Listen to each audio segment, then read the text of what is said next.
What's your greatest weakness? Now, chances are if you're watching this video right now, you have an interview coming up and you're trying to prepare for that interview question.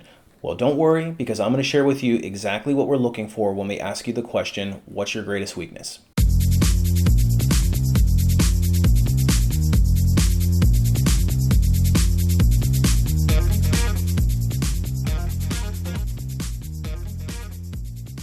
Hey everybody, it's Brian from A Life After Layoff, and today I want to talk to you about the age-old question, what's your greatest weakness? For some reason, when this question is asked in an interview, this tends to throw people off.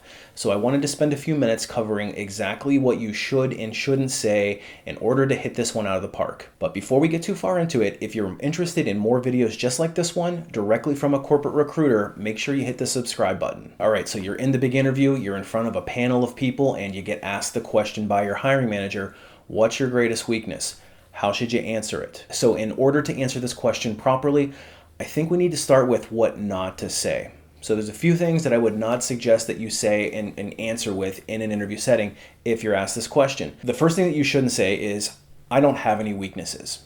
Because I know, the hiring manager knows, and you know that everybody in the room has a weakness that they could address. So you're going to come across as inauthentic to the interviewing team if you say that you have no weaknesses. So I'd recommend that you do a little bit of self-reflection before walking into the room, have an idea of what weaknesses you truly have, and be authentic. Now, we're going to touch on that in a minute, but there's also another thing that you shouldn't say when you're asked the weakness question, and that's being generic and saying something lofty. Things like, I care too much. And when people say that, it always kind of cracks me up because I think to myself, like, really? Do you really care too much?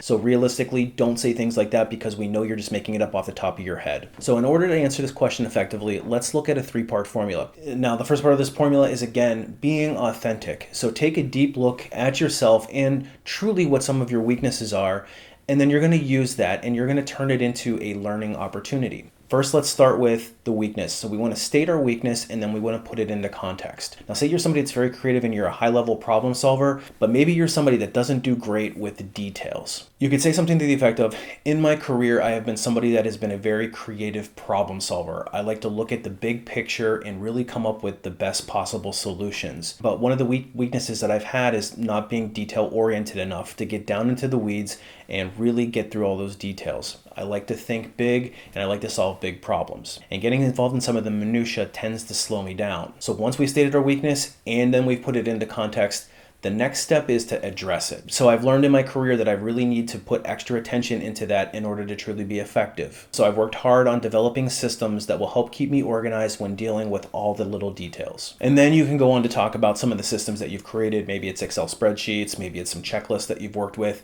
and come up with solutions that you can share with the interviewing team. So once you've given that portion of the answer, you're then going to wrap it all up with the third step, and that is to apply what you've learned. So I've realized that it's always going to be a weakness for me, because it's not something that comes natural, but by implementing a few small tricks, I'm able to overcome my weakness. And that's essentially what they're looking for in the question is, can you diagnose something that's wrong and address it? And that's why answering the question with, I don't have any weaknesses, doesn't give us any insight into you as the problem solver. So next time you're in an interview setting and you're asked the question, what's your greatest weakness? Don't say that you care too much, and make sure that you have a great answer. So hopefully this helps. If you follow this formula, you should hit this question right out of the park. Now, if you're going through an interview process and you're feeling like you're struggling a little bit, that's actually what I specialize in. I've got a website called lifeafterlayoff.com. It's loaded with tips and tricks, all directly from a corporate recruiter. I've also got a couple training courses that you might find very beneficial. It's my deepest, most intimate knowledge all wrapped into one. The first one's called Resume Rocketfuel. It's designed to teach you exactly how to write a resume that's going to get people like me to notice you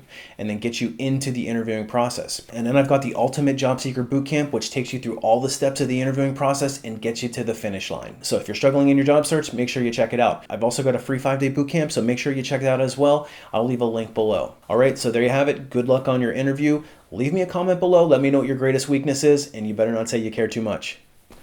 Appreciate you watching, and we will see you on the next one.